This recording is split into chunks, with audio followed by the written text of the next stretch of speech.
Good morning and welcome to slide 3 of Self Reliance. Hope you are all familiarizing yourself with the language and style of self reliance. With that belief, let's move on to further details of the essay. Touching upon Channing, who was introduced in the last class, keep in mind his message that stressed his belief that God was innately part of human nature. Emerson was attracted to this philosophy, which promoted a message of self development through moral and intellectual growth. Emerson uses his writing as a vehicle for stressing this idea of self culture, making defensive statements supporting individualism. It has been indicated by critics that self reliance deals with the fall of humanity and disciplined attention to the inner self as a way to save himself.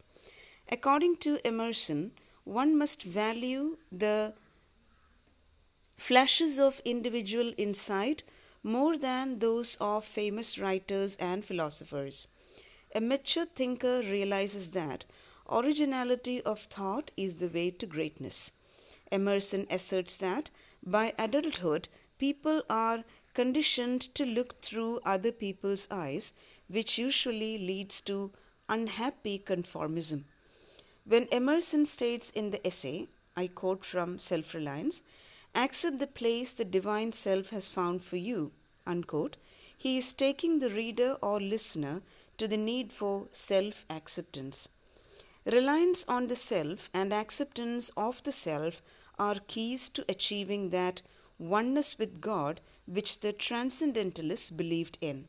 Or, in other words, the first move towards self reliance is to disengage oneself from the influence of others' opinions. I quote from Emerson's Self Reliance here, quote, society everywhere is in conspiracy against the manhood of every one of its members.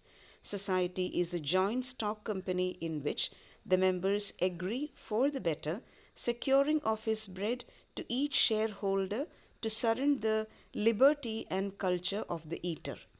The virtue in most request is conformity. Self reliance is its aversion. Whoso would be a man must be a nonconformist.